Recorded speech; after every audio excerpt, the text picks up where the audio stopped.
Para quienes acepten la grabación, pues solo denle clic, si están de acuerdo. Y seguimos. Este, buenas, buenos días, jóvenes. Al hilo de lo que veníamos planteándonos en la sesión de hoy, vamos a destinar los siguientes minutos al caso del Tajín en el estado de Veracruz. Sin más demora, nos dirigimos a la presentación. Está apareciendo en su pantalla el mapa. Oh, es un fotomosaico. No se, no se preocupen, los usamos con cierta frecuencia en las clases. Eh, Corresponde ahora a la zona del Golfo de México, como pueden ver aquí, en nuestro país, de la frontera con los Estados Unidos, por encima del estado de Tamaulipas, ¿no? Desciende una llanura costera que tiene, pues, variaciones considerables entre el estado de Tamaulipas y su frontera con el estado de Nuevo León. Hay un macizo montañoso importante en el centro de los dos estados, Nuevo León y Tamaulipas, que marca, pues, prácticamente la frontera, y es lo que hace también que Tamaulipas tenga esa forma como de trompa de elefante que asciende sobre el río Bravo hasta, pues, Laredo, Nuevo Laredo, en la frontera con los Estados Unidos. Eh, Monterrey, perdón, Nuevo León, desciende formando, teniendo, atrapando ese lugar entre la Sierra Madre Oriental y el macizo montañoso de Tamaulipas, que es, pues, para algunos la Sierra de Tula, para otros viene desde San Luis Potosí, etcétera, etcétera. Desciende la cordillera de la Sierra Madre Oriental, como va el cursor, con distintas formaciones. Hay formaciones eminentemente silíceas, o sea, cuarcíferas, ferromagnesianas, ¿no? Y hay otras formaciones de piedra caliza, caliza de origen orgánico, toda vez que, pues, la misma configuración del territorio nos está indicando que se trata de fondos marinos prehistóricos, o sea, que esto fue el fondo del mar alguna vez en su historia geológica. Continúa la configuración montañosa, se incrusta, digamos, hacia la costa y regresa en este cinturón que decíamos, ¿ustedes recuerdan? El cinturón transmexicano, cinturón o eje volcánico, neovolcánico transmexicano. Nace en Colima y concluye en San Andrés o San Lorenzo Tuxtla, en el estado de Veracruz. Aquí es donde una placa parece estar en antagonismo con la otra placa continental. El descenso continúa de las montañas que bajan hasta, pues, prácticamente la zona de la Villa Rica, ¿no? El puerto de Veracruz lo vemos aquí con esta mancha un poco más clara del territorio, y luego continúa hacia la Sierra Madre del Sur, configura lo que es la Sierra Cuicateca o la Sierra de Juárez, hasta encontrar, pues, este lugar que decíamos hace unos momentos como un sitio de hecho fronterizo, una línea que parte el istmo de Tehuantepec en dos, un istmo chiapaneco, soconusco, y un soconusco oaxaqueño, ¿verdad? Que, pues, es actualmente el territorio del inhóspito tren interoceánico. Y esperamos que de veras entreguen buenas noticias el gobierno federal vigente. Al norte, cuando veíamos a los Olmecas, hablábamos de sitios ubicados en este sector. Al norte de la entrada de las montañosas de la sierra consecuente a la formación de el pico de Orizaba y sus montañas y volcanes próximos, ¿no? Tenemos una franja de territorio que va segmentada, va limitada al oriente por el litoral, el Golfo de México, al poniente por la Sierra Madre Oriental, que vemos aquí, una Sierra Madre Oriental mixta de sedimentarias, silíceas y también carbonatadas, o sea, de piedras calizas, ascendiendo casi paralelamente a la costa, ¿no? Hasta pues las inmediaciones del río Pánuco, que va por aquí. El río Pánuco es la frontera entre el estado de Tamaulipas y Veracruz. Y desciende el río Pánuco, bueno, de lo alto de la montaña hacia la costa en un recorrido bastante corto, pero sumamente intenso. Y este derrotero lo siguen los demás ríos. ¿Cuántos? Pues no recuerdo ahora, pero por lo pronto el río eh, el Pánuco, el Tuxpan, ¿no? Nos importa aquí en la región de Poza Rica el río Cazones, con Z, que es el río Cazones, la actual frontera entre el Totonacapan septentrional, o sea, la zona de los Totonacas al norte, y los huastecos, los grupos de habla Tenec o huasteco, que es una lengua maya otomangue, tiene orígenes en su estructura gramatical, en su estructura lingüística, ¿no? Este, es, está vinculada con la estructura lingüística de habla maya, eh, el huasteco, el Tenec, que se limita eh, por el río Cazones, aquí al norte de este segmento de llanura costera. La llanura costera tiene entonces estos segmentos transversales formados por los ríos que producen auténticos compartimentos estancos de una ecología distinta uno del otro. Eh, no será lo mismo de Cazones al río Tuxpan, ¿no? En lo que a la economía se refiere, estamos hablando de una economía muy importante de agricultura intensiva con producción de maíz desde la época prehispánica, a la fecha, ¿no? La fecha.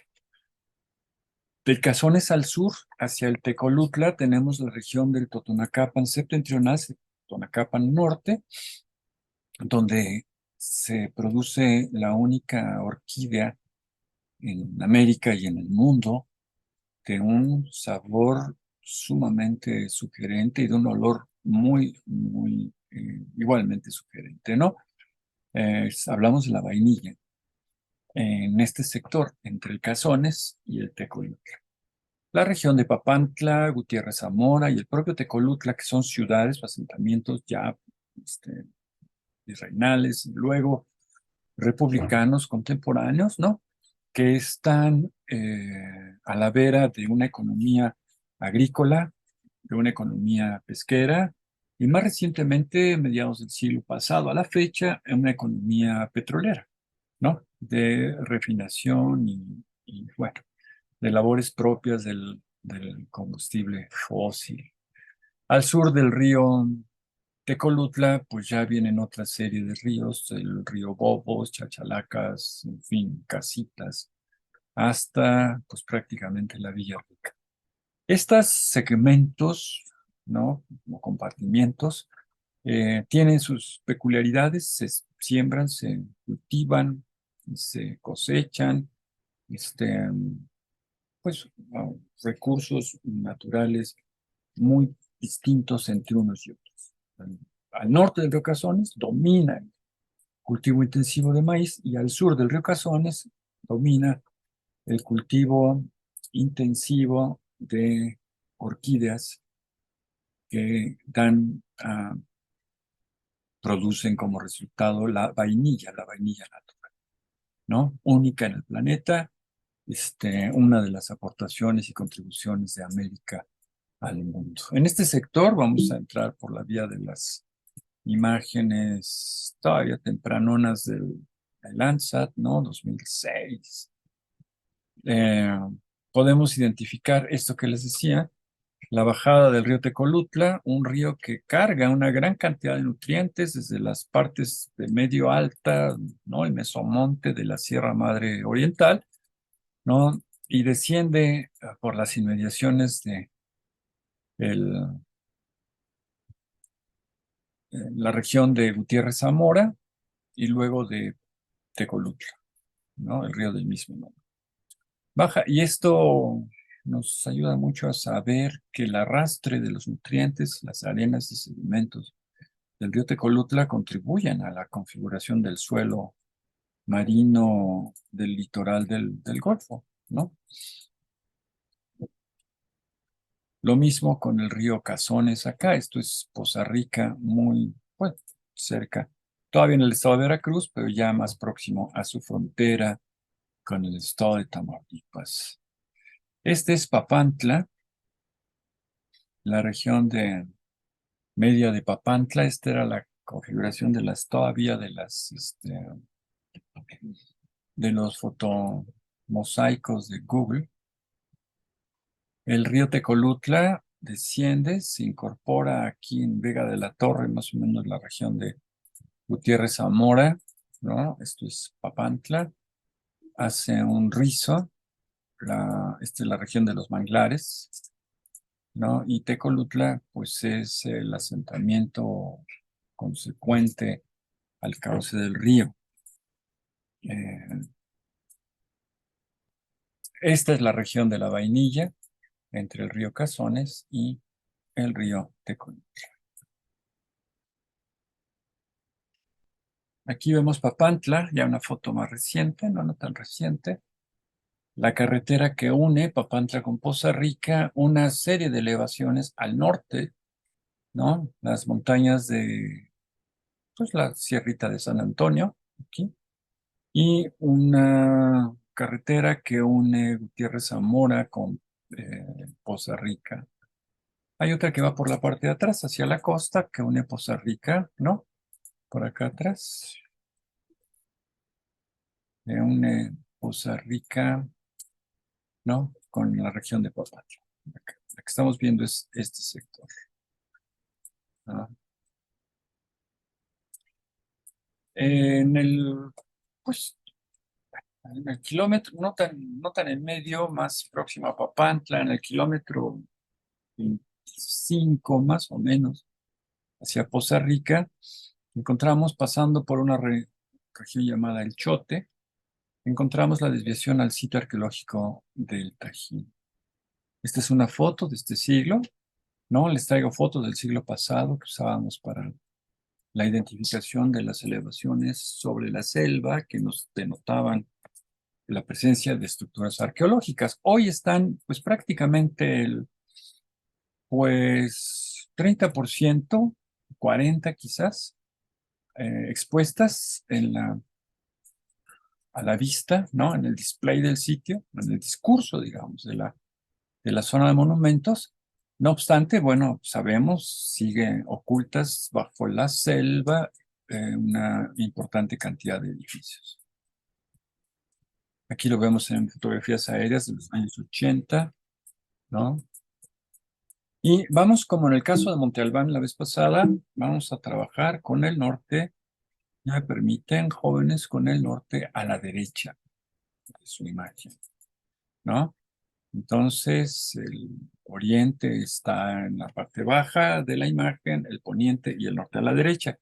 ¿Por qué? Porque es, a diferencia de otros sitios, ¿no? Monte Albán y Tajín, tienen una relación importante con los fenómenos astronómicos solares del ciclo solar vinculados con la agricultura, que son perceptibles desde el principio eclíptico del oriente, ¿no? Teotihuacán es muy avasallante su desarrollo urbano, su forma urbana, que la vemos siempre casi de norte a sur.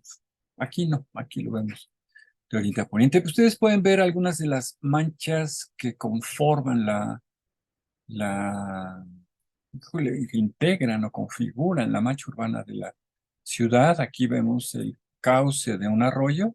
Por acá tenemos el cauce de otro. Este es el camino a San Antonio que viene del entronque de la carretera de Poza Rica al poniente a Papantla al sur.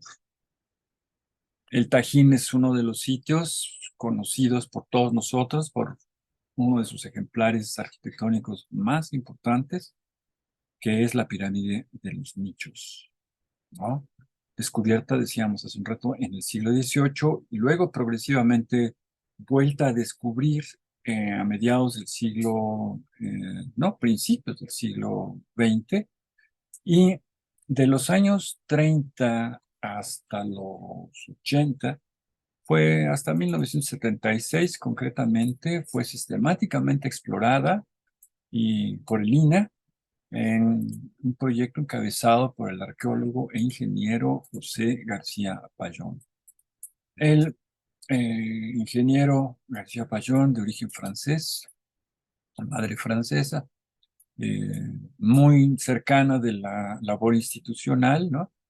Destinó pues prácticamente toda su vida al trabajo con el Tajín. García Payón es nuestra fuente de cronología con base en la secuencia cerámica que trabajó al final de su vida en sociedad, bueno, en colaboración con la arqueóloga Paula Kreutzer. La arqueóloga Paula Kreutzer en los 70 no solo contribuye con la secuencia cerámica propia del sitio en su fase de ocupación tardía del Tajín, sino que junto con su esposo, a la sazón ingeniero topógrafo, y el doctor García, el ingeniero García Payón, construyen, forman el plano topográfico del Tajín en 1976. En el 80 ingreso a la ENA a trabajar, a estudiar arqueología. En 81 me comisionan a apoyar trabajos de levantamiento topográfico en Cacastla y luego en 82 soy comisionado a trabajos de rectificación del plano topográfico en el núcleo urbano del Tajín, encabezado este proyecto por el profesor Ariel Valencia. Por eso es mi cercanía al Tajín, digo, además de que es un sitio bellísimo, entrañable, ¿no? Muy cercano a nosotros como pueblo mexicano, ¿no? Esta es la pirámide de los nichos. De ella hay un trabajo muy interesante publicado por Estéticas de la UNAM que suscribe el profesor Rubén Morante, en el cual él expone con lujo de detalles en las fuentes bibliográficas que consulta el proceso por el cual la pirámide pudo haber sido sometida en su secuencia constructiva. El Tajín, en su mancha urbana, tiene dos sectores, dos grandes sectores. Al centro estamos viendo lo que se conoce como el Tajín Grande y en la derecha el denominado Tajín Chico. Esta imagen de fotografía aérea es de los vuelos, de los vuelos fletados, digamos, por Pemex en sus recorridos de Paleo Canal en 1980. Esta la conseguimos ahí de las recientemente publicadas, bueno, editadas fotografías en Aerofoto, en la compañía mexicana Aerofoto, que formaban parte del acervo de Pemex. Podemos ver plantíos de naranjas aquí, plátanos, ¿no? Todavía, estos de acá abajo, de los plátanos y las naranjas todavía están vigentes. Son naranjas muy dulces, muy ricas. Y les voy a decir por qué todavía vive aquí la señora. Yo le digo naranjo, porque es la de las naranjas, pero tú te acercas por ahí, te va mal con sus perros. Ok, Tajín Grande, el que vemos más explorado, y Tajín Chico, pues el que se ve menos exploración. Ya veremos que en dimensiones, metros cuadrados, el Tajín Chico es más grande que el Tajín Grande, pero bueno, eso es tema de esta clase más adelante. Este es el plano topográfico de Esteban. ¿Era Esteban? No me acuerdo, creo que sí. Kreutzer, el esposo de doña Paula, y que se desarrolla a partir de la iniciativa, bueno, no solamente de las buenas relaciones entre el doctor, profesor, ingeniero García Payón y la familia Kreutzer, los Kreutzer, digamos, ¿no? Sino el resultado de una negociación importante del Consejo de Arqueología. En aquel momento encabezaba el consejo, si mal no recuerdo, el profesor García Bárcena, Joaquín, con la Fundación Werner Green para la investigación arqueológica en los Estados Unidos. Se pudo integrar este plan. A diferencia, colegas planificadores, a diferencia de Monte Albán, que de suyo denota una planificación a la vista, ¿no? Que hemos dilucidado, hemos intentado darle orden cronológico. El Tajín no tiene esta situación. O sea, vemos los arroyos. Este arroyo es un arroyo prehispánico, o sea, original. Y luego este otro arroyo, que pues ya no es tan prehispánico, porque va sorteando las estructuras. O sea, para que un arroyo sorte una estructura es porque la estructura estaba antes de que pasara por ahí el arroyo, ¿no? No es que los totonacas hubieran construido una estructura en una micropenínsula inestable del arroyo, ¿no? Al recorrer el sitio por este segmento, por este lado, podemos ver cortes muy claros de la sucesiva estratigrafía natural, en un caso, porque son suelos de aluvión, descienden suelos con arrastre aluvial, y luego las capas o estratos artificiales que van progresivamente configurando el suelo para permitir en su plataforma superior la edificación de estructuras de mayores dimensiones. Por eso es que decimos que es un río posterior. Ya al caminar por el caminito de San Antonio, encuentras que en la parte superior había cuerpos de agua con los diques rotos, o sea, embalses rotos. No es remoto que en la contención de agua en la parte alta haya habido un desbordamiento y se haya generado pues, el derrotero natural de este río o arroyo posterior al arroyo que llamamos original del Tajín, ¿verdad? Las laderas occidentales, reveladas por el trabajo de los Kreutzer. Y bueno, pues vamos a ver qué está pasando con este sitio.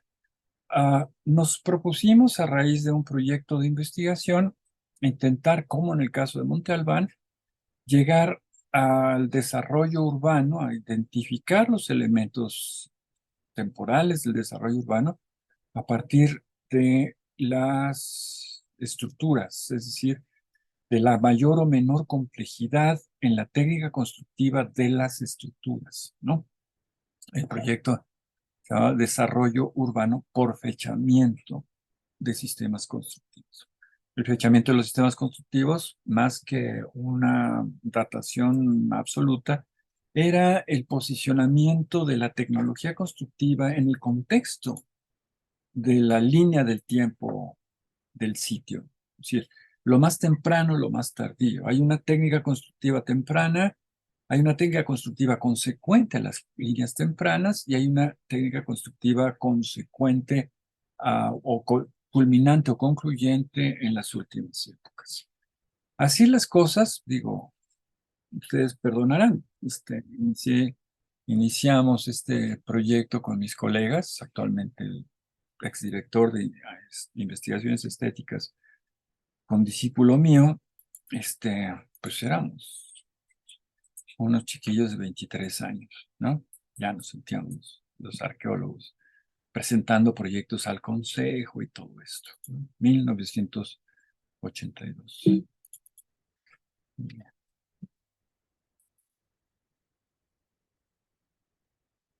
Ahí está su profe.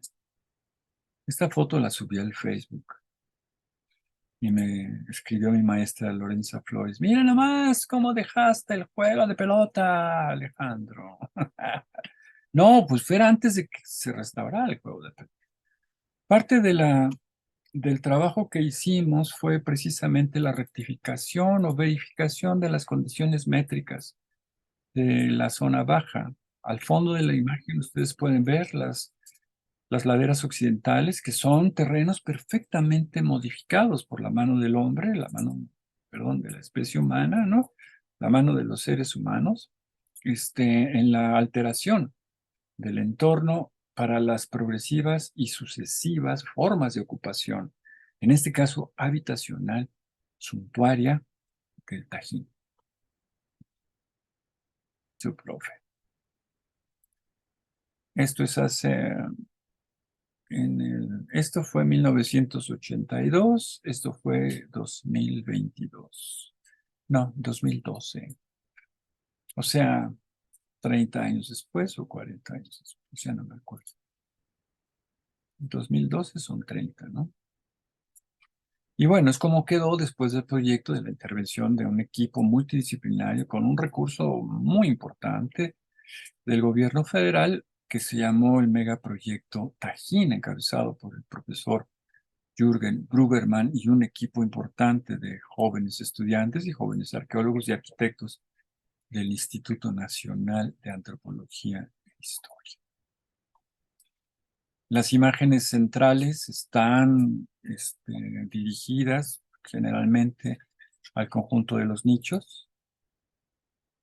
La exploración y conservación del sitio llevó mucho más de los 4 años previstos por los proyectos del 1992 a 96. Esta, de 1982, es una de las decenas de cédulas que llenamos en el recorrido por el sitio. No estaban descubiertas las estructuras como las ven ahora. Estaban perfectamente montadas. Y entonces de cada estructura nos acercábamos, ¿no?, a tomar nota de cada componente. En el basamento, en la escalinata, en la moldura, en el talud, en el tablero, bueno, en el talud de la pirámide, en las dimensiones, longitudes de las estructuras, cada uno de los detalles posibles, ¿no? Y luego utilizamos este sistema. Es un sistema que hoy lo usa Google. Estos eran sistemas de perforación exterior. Este se llama browsing, y un browsing en Google tarda microsegundos con miles de opciones. Lo que hicimos aquí fue colocar la mayor cantidad de componentes visibles en las estructuras y la mayor cantidad de posibilidades cronológicas en las estructuras. De tal manera que a la hora de hacer el registro sistemático, edificio por edificio, al menos de la zona central, que es en donde habíamos planteado el proyecto, ¿no?, pudiésemos jugar con uno y otro dato. Por ejemplo, quiero de sistemas constructivos de gran formato todos los edificios orientados al poniente, digamos, cuya escalinata da al poniente. Y entonces seleccionábamos, ¿no?, esto, como hoy lo escribes en tu buscador de Google, Yahoo, Lycos, etcétera, Bing, el que quieras, ¿no?, y tecleas y das el clic. Las tarjetas, nosotros atravesábamos agujas por los agujeritos que ven allí, agujas de tejer. Entonces levantabas las agujas y caían aquellas estructuras con las características que tú estabas esperando. Y entonces era un juego espectacular de información, subir, bajar. Y luego, en la mayor recurrencia, el modo, ¿no?, la frecuencia, podíamos aplicarlo en modelitos muy chiquitos de estadística no paramétrica, para la cual nos ayudaba la computadora de máquinas electrónicas del Museo de Antropología. Al grado, colegas, que en 1983, un año después, está trabajando con esto, su profe se lanza a la loquera de escribir desarrollo urbano en el Tajín, un análisis por computadora.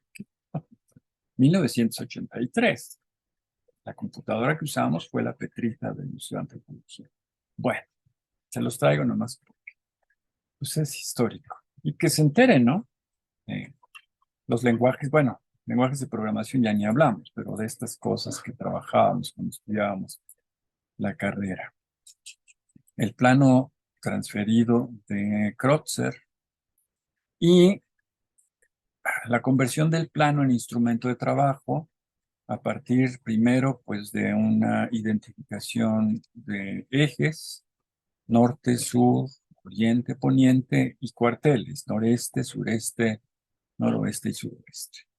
De tal manera que pudimos reticular, ¿no? Cuadricular la superficie en el plano, identificar segmentos, sectores o cuadrantes, así como cuando jugábamos submarino en la secundaria, ¿no?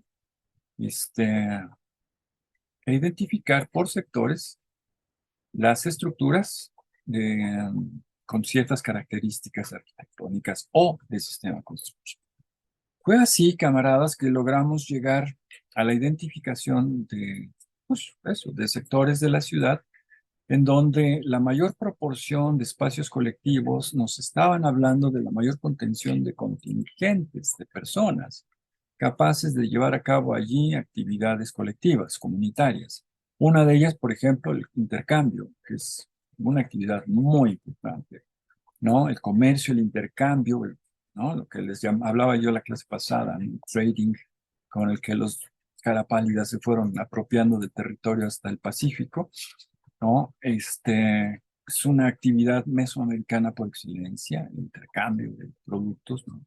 Todavía en la época prehispánica tardía, ¿no? Siglo XVI, el trueque o el intercambio juega un papel fundamental. Todo el mundo cree o se ha dicho, ¿no? Que el cacao tiene una función de moneda. Falso. El cacao es una divisa de ajuste. Yo te cambio esto por esto, pero no estoy enteramente convencido. Tú me ajustas con cacao lo que yo creo que le falta a tu producto para llegarle al mismo, ¿no?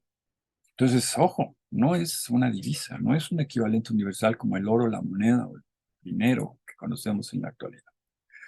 Así las cosas, identificamos vías de acceso, construcciones de los conjuntos arquitectónicos y características o atributos de los edificios a partir de la mayor o menor dimensión de sus componentes en la técnica constructiva.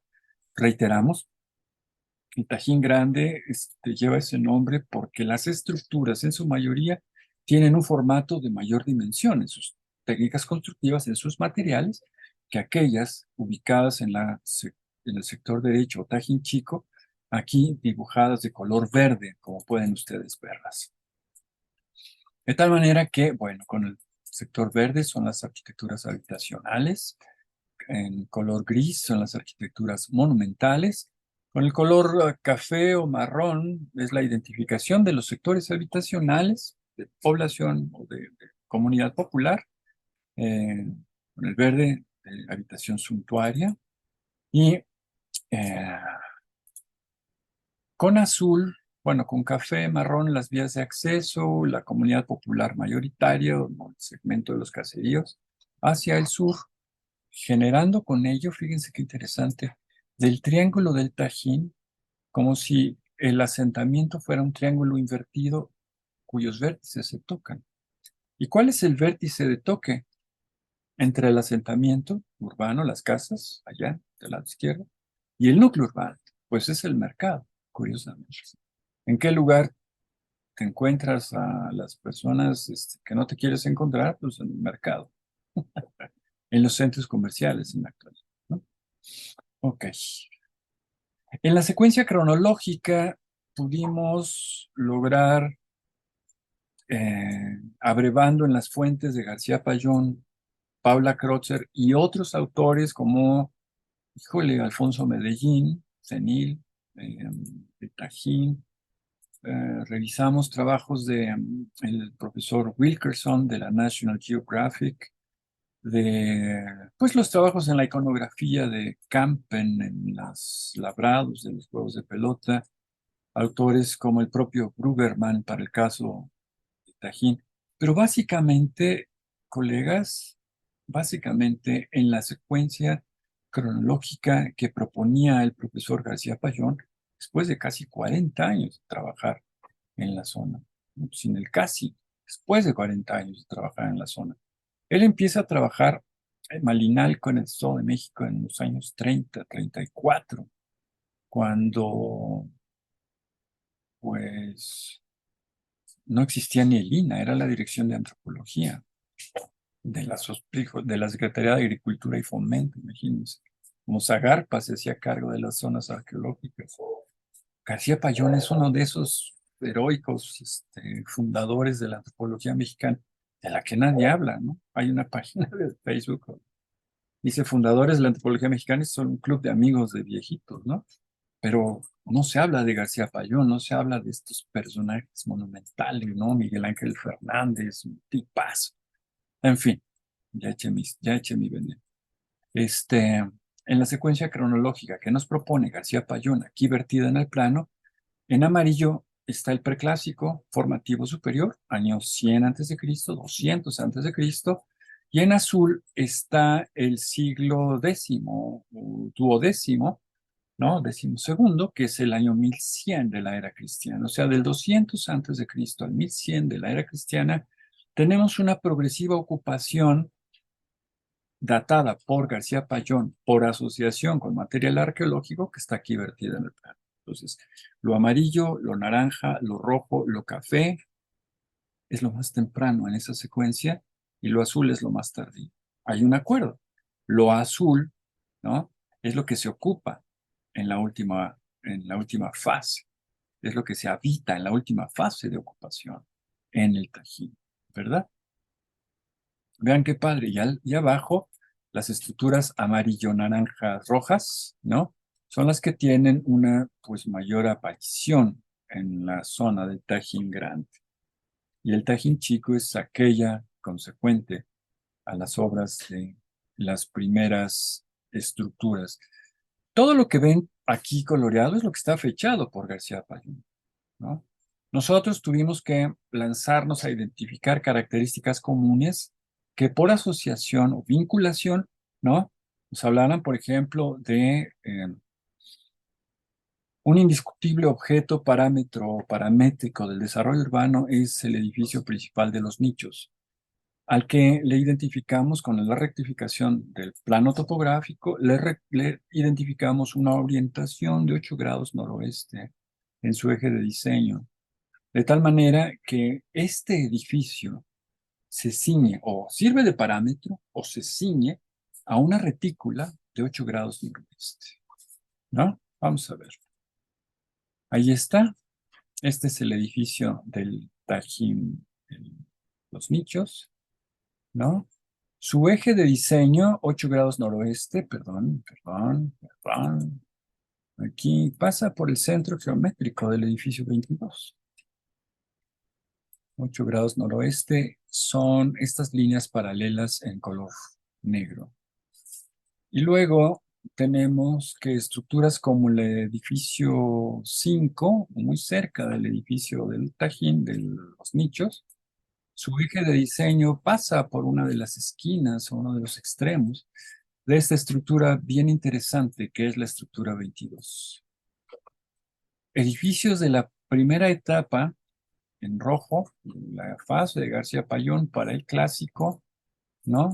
Están aquí datados en las inmediaciones de las terrazas que ascienden, van ascendiendo progresivamente hacia la parte más alta y resguardada y protegida del Tajín, por lo tanto, la de la última ocupación, ¿no? En estas terrazas intermedias, el montículo T, una estructura que debe ser una portento bellísima de edificación, de manufactura, porque se equipara con estas de aquí abajo, que son eminentemente monumentales en su configuración, o sea, no pasan desapercibidas. Su eje de diseño, su punto de trazo, el centro geométrico, va en un ángulo de 23 grados al centro geométrico del edificio 22. Sigamos con iba a decir como mi amigo Carlito, síganme la huella aquí con el edificio 22 y vamos a platicar al respecto de qué posibilidades tiene de erigirse como una estructura muy temprana y responsable del trazo de algunas estructuras. Esto se publicó, jóvenes camaradas, se los voy a anexar al Face. Está publicado por la Facultad de Arquitectura en los años 80. Aquí está un poco la retícula que ustedes pudieron ver ¿no? Pero ahora pues transferida al terreno. Este es en la época de los trabajos del profesor Brueggemann, ¿no? Aquí se pueden ver pues un poco a la limón, ¿no? La retícula de esta estructura, perdón, esta, ¿no? Colindantes con la plaza principal o de los nichos. Si pueden ver, esta se hizo en la retícula, está alineada con el norte magnético, por lo cual hay cierta angulación, ciertos ángulos aquí entre las estructuras de la parte baja, que tienen esta variación angular de 8 grados, ¿no? Estos que llamamos intersticios o tímpanos, ¿no? Tienen esta variación angular, 8 grados. Este es el resultado, parte de los resultados de la extenuante labor del doctor Brueggemann en el Tajín con su equipo de jóvenes arqueólogos y arquitectos. Brueggemann, un investigador muy apreciado en los ámbitos de la arqueología veracruzana y de la arqueología a nivel nacional, dio a conocer gran cantidad de estructuras, juegos de pelota incluidos, involucrados en la edificación o compartiendo la técnica constructiva de estructuras o edificios que van siendo flanqueados por lo que fueron rutas de acceso, pero luego se convirtieron en juegos de pelota. Una cosa interesantísima, Tajín en su configuración urbana y arquitectónica revela una ocupación siempre cambiante de su configuración final. Al grado que al final, bueno, nos resulta a nosotros una ciudad, un núcleo urbano que todavía guarda muchas preguntas al respecto de su desarrollo urbano, ¿no? Estructuras como estas, la 3 y la 23, que parecen entrometerse en la gran plaza que debiera tener los nichos, o no, o simplemente los nichos no tenían que ser vistos de mayor distancia, pues no son teotihuacanos, ¿no? Son totonacas. En esta presentación del Tajín, pues dimos a conocer datos sobre cerámica que nos apareció en el sitio, que no era totonaca, y entonces se armó la debacle cuando varios de mis maestros dijeron que estábamos diciendo que el Tajín era huasteco. No, pues nada más alejado de la realidad. El Tajín tiene una ocupación temprana de grupos humanos que están vinculados con las culturas de la región norte de Veracruz, ¿no? Y luego una ocupación no rotundamente totonaca, ¿no? Que es la que hace, digamos, la envolvente final de la ocupación del sitio, ¿no? Así que no, en ningún momento buscábamos contradecir el discurso de los profesores. Realmente es conmovedora. La pirámide de los nichos a mí me resulta sumamente sugerente desde niño, ¿no? Ya veterano, pues tuvimos la oportunidad de acercarnos a ella, palparla, tocarla, llevando a cabo esta misión ancestral de los arqueólogos que nos permite tocar con las manos aquello que muchos solamente pueden acariciar con la mirada. Eso hace de a los arqueólogos personajes muy peculiares de la sociedad contemporánea, ¿no?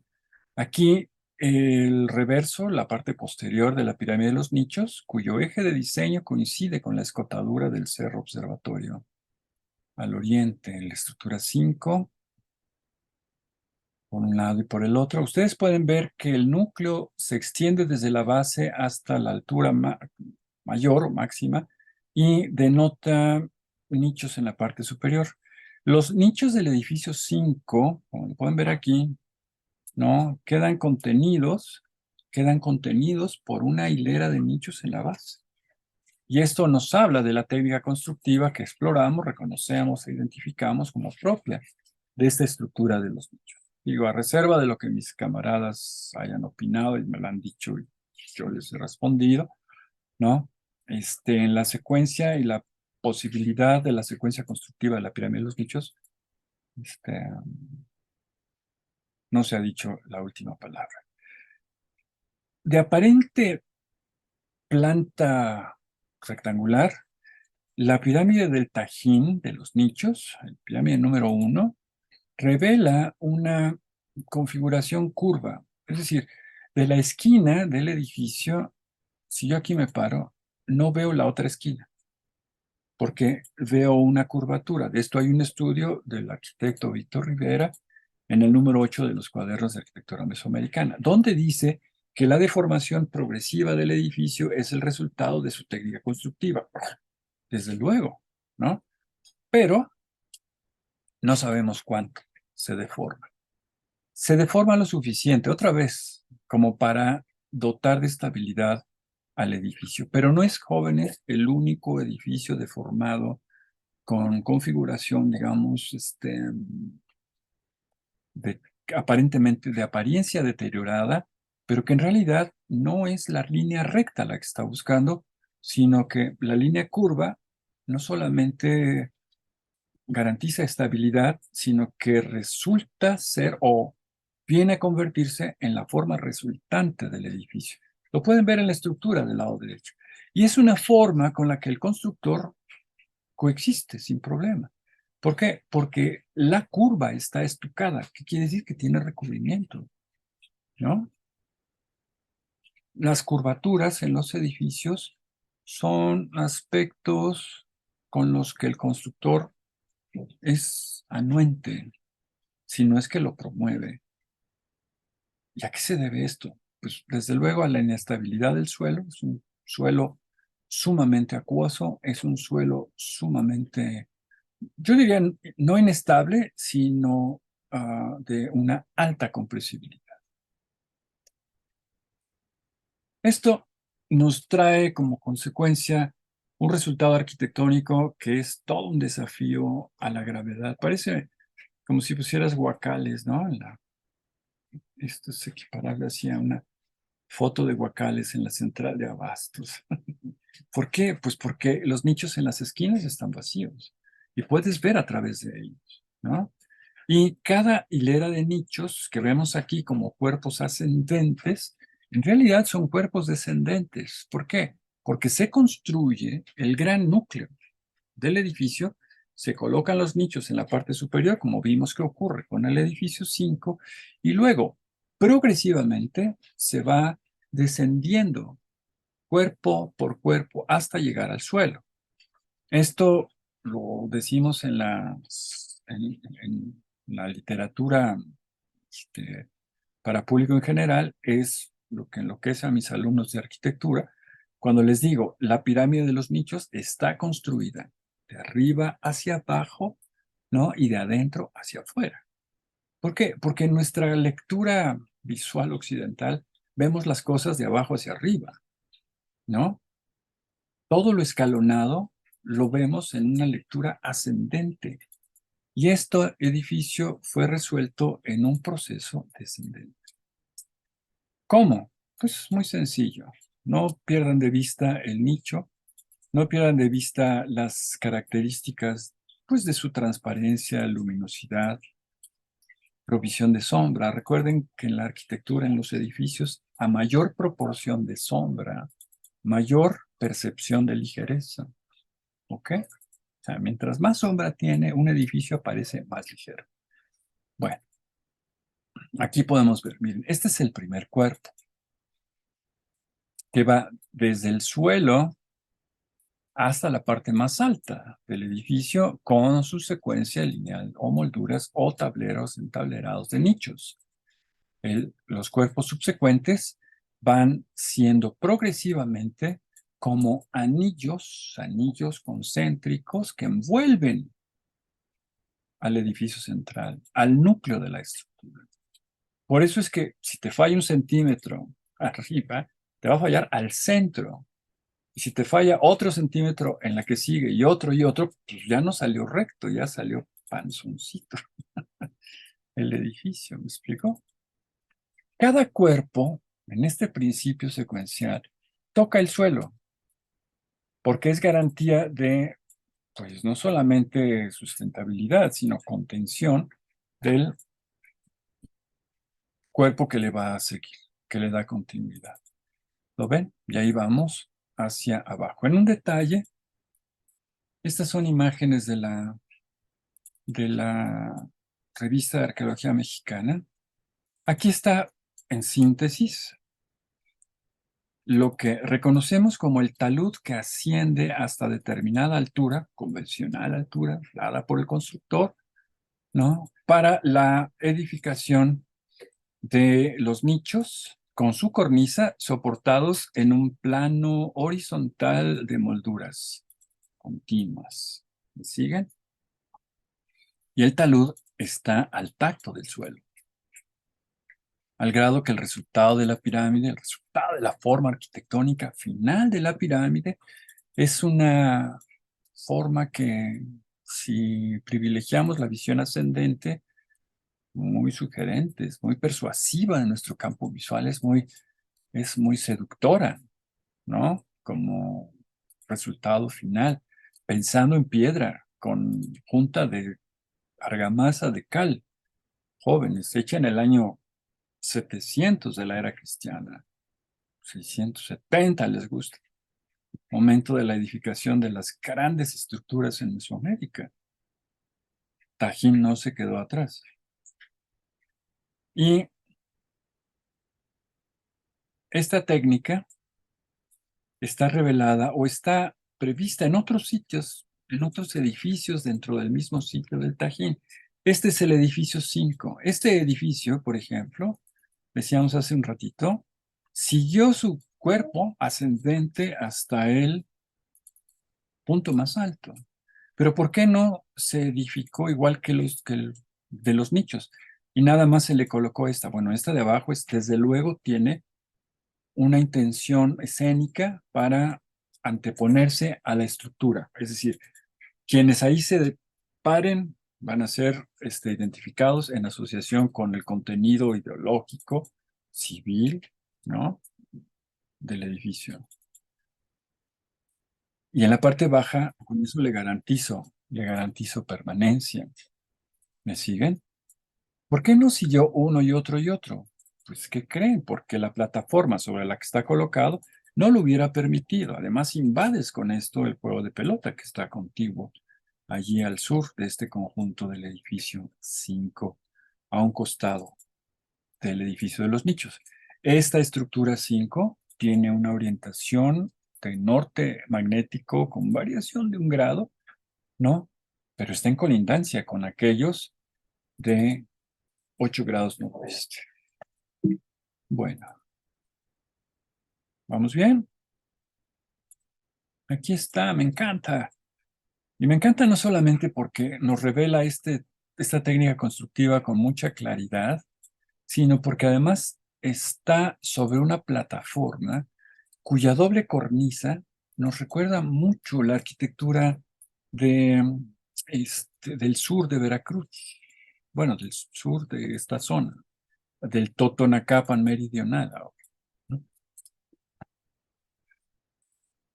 Región de el centro de Veracruz, hay estructuras resueltas así, lo que nos sugiere una datación muy temprana en este momento. Si queremos saber cuáles son los edificios de mayor edad, pues esta estructura se avecina, se emparenta con el resultado, con su resultado final, con aquellas estructuras de Misantla en el estado de Veracruz que están asociadas a fases muy tempranas, no olmecas, sino consecuentes, después del siglo, pues, tercero, cuarto, antes de la era cristiana. Vamos a dejar el Tajín, vamos al Tajín grande, vean su configuración, los juegos de pelota. Este es el estado que tenía ya en los años 90. Este es el estado que tenía, estas fotos son de su profe, allá en los 80 cuando empezamos a trabajar nosotros, ¿no? Pues, ¿dónde están qué estructuras, qué rayos? ¿Dónde está qué cosa? Entonces, pues, era caminar uno tras otro los edificios, ¿no? Identificar sus características arquitectónicas y proponer, ¿por qué no?, una secuencia constructiva alternativa de la que nos ofrece el profesor García Payón. Estas son las 3 estructuras más importantes del Tajín chico, El edificio A es un wannabe, los nichos, ¿no? Su escalinata con sus alfardas de grecas. El edificio B, una estructura impresionante. ¿Por qué? Porque estos segmentos, pedazos de losas estaban aquí. Es un edificio con una losa de concreto, de cubierta, y no bóveda maya. Los totonacas, los constructores de Tajín, conocían el proceso de techado o cobertura a partir del sistema que privilegiaron los mayas, de roca ensaledizo, o cornizada, o arco corbelado. Nunca arco falso, porque si fuera falso no estaría allí. Este, pero no privilegiaron esto como forma de cobertura de los edificios. En los edificios, los totonacas, constructores de Tajín, para el edificio B, hacen losas y colados de concreto auténticamente. Hay tal cantidad de bosque y hay tal cantidad de provisión de roca caliza que no tuvieron empacho en hacer colados de cal. Y si tenía una grieta, otro colado, y de otra grieta, otro colado, al grado que una losa que pudo haber empezado siendo de 40 centímetros, bueno, pues acá tiene casi el 1,5 metros de espesor, ¿no? Y es a mí como constructor, se los confieso, se los comparto, me conmueve, me enternece, ¿no?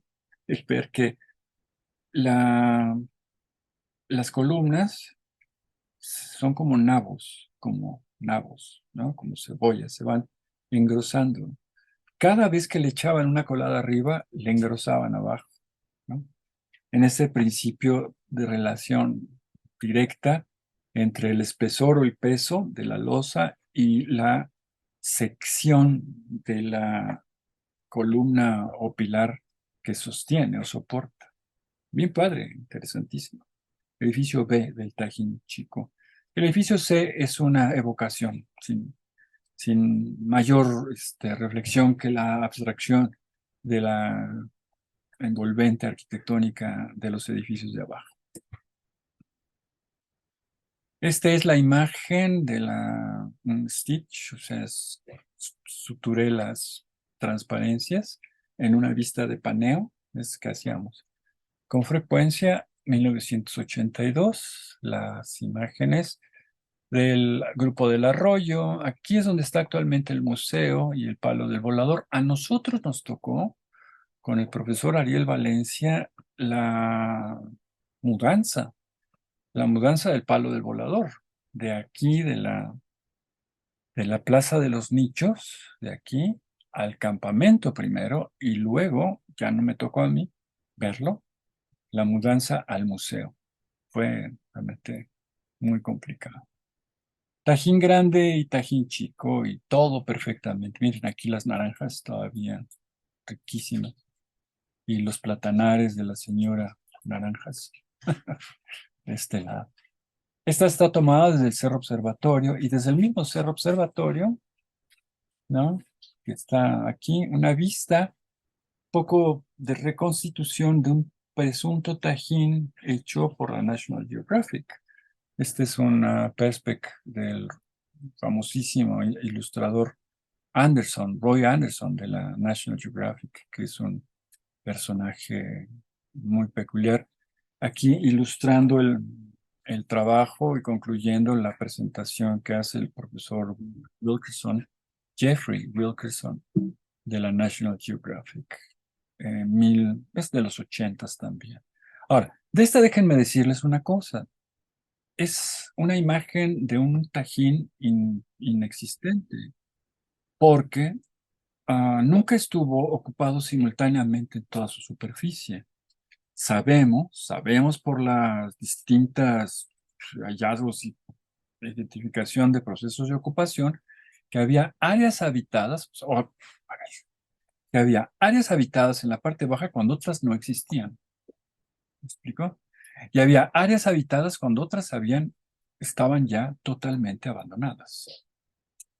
Entonces, el estado final de la ciudad, aquí ilustrado, es un estado improbable, ¿no?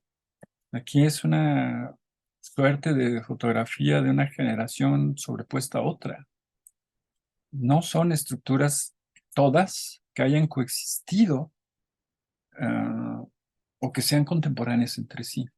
El grupo de las columnas, que recientemente está siendo vuelto a explorar por el conjunto, por el grupo de estéticas, ¿no? Tiene una rotunda datación posterior al año 900, mientras las estructuras del Tajín Chico están en el año 100, 200, antes al 200, 400, 600 después de la era cristiana, cuando estas operantes u operativas no existían estas ni estas. Entonces, es complicado.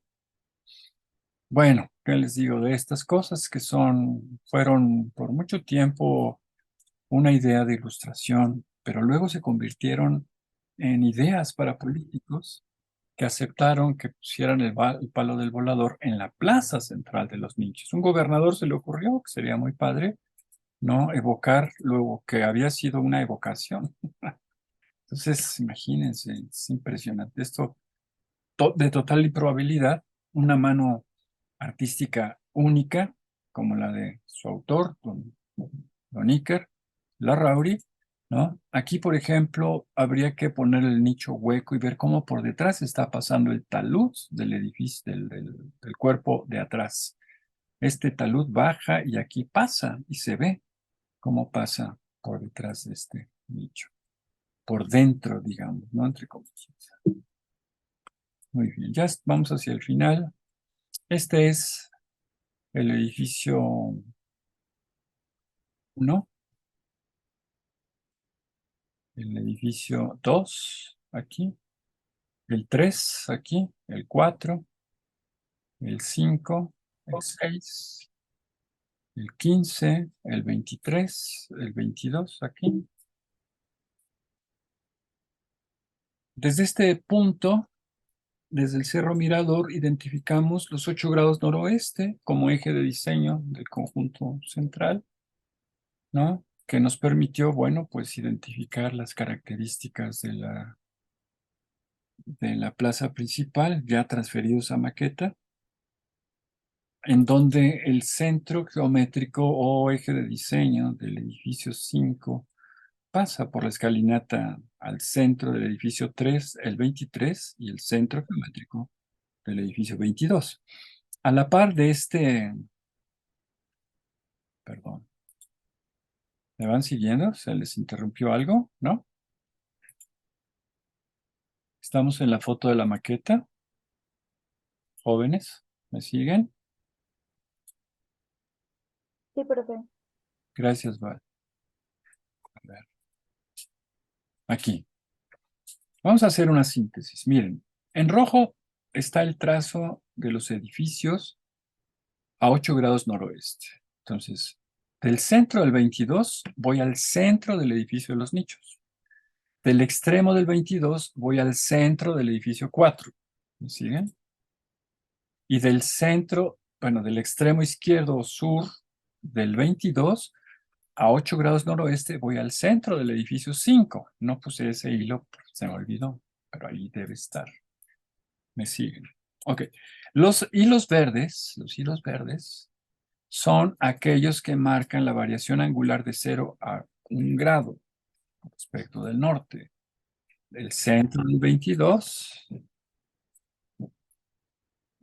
al centro del 5, del centro de los nichos al extremo del 22 y del sur del 22 a formar el juego de pelota donde se sacó la foto su profe al principio de la presentación.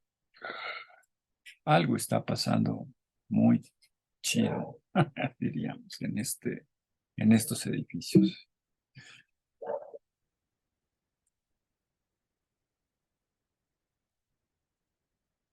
Aquí lo podemos ver. Este es el edificio 22, el eje de diseño, ahora en negro. Y luego del 22, en la variación angular del centro geométrico del 22 al montículo T, ¿no? Tenemos una variación angular de 23 grados. ahora trazado en azul, y todo nace de esta estructura 22 que no tiene ninguna orientación. O sea, en el edificio 22 hay 3 puntos, era un montículo. Yo lo recorrí, en la parte alta tuvimos que chapear, chaponear con machete, bajar para poder ver estas visuales, tener estas visuales. ¿No? Estas son las estructuras de la plaza principal, el edificio 1, 2, 2A, 3, 4, 5, 5A, 15 y 23 en torno de la plaza de los nichos y el juego de pelota. Desde luego, el juego de pelota más importante en toda la costa de Veracruz, porque tiene los labrados en los paneles centrales y en los extremos, con un discurso del viaje al inframundo por virtud de la acción ritual del juego de pelota que son realmente conmovedores. Bueno, ese es parte del plano que le tocó hacer a su profe cuando tenía la edad de ustedes, hijos de mi corazón, hijas de mi corazón. Bueno. Ahí está la imagen desde el 22 hacia los nichos. Ahí vemos el eje de diseño desde el centro geométrico del 22. O sea, este es el 23, este es el 3 y este es el 1. Al eje 8 grados noroeste, aquí. ¿No? Con más amplitud, con más amplitud, eh, la misma foto. Uy. Desde el extremo del edificio 22 hacia el edificio 1, norte magnético, o sea, hacia el poniente magnético, ¿no? Se pasa, su vertical, su eje, pasa por el centro del edificio de los nichos y toca la esquina del cuerpo más alto del edificio, ¿no? ¿Y qué tiene que ver el cuerpo más alto? Bueno, si la técnica constructiva persiste en este edificio, este cuerpo fue trazado aquí, en el suelo. O sea, bajan aquí con una ligera inclinación, ¿no? Y ahí está el centro geométrico, o sea, está el trazo inicial de una estructura posterior al momento en que el edificio de los nichos marca un eje desde un punto de vista o una visual en el extremo del edificio 22. Son aspectos que va a haber que ya se han discutido, ya se han planteado. Hay un trabajo sobre estos aspectos. Este es desde el centro geométrico del 22 hacia el edificio T, que no se ha explorado, ¿no?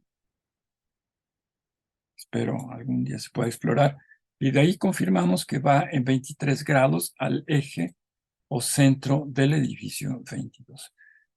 Cuando se exploró el edificio, mis hijos e hijas, este es desde el centro del 22 hacia el 5. Ven cómo el centro geométrico baja en el eje de diseño, toca vértices del edificio central y toca el punto quizá de tacto entre el suelo y el primer cuerpo, o sea, el cuerpo inaugural del edificio 15. ¿Explico? O sea, la estructura, esto es lo que mide, pero este cuerpo es posterior a este cuerpo que baja a este nivel. Este punto coincide con el eje del edificio 5.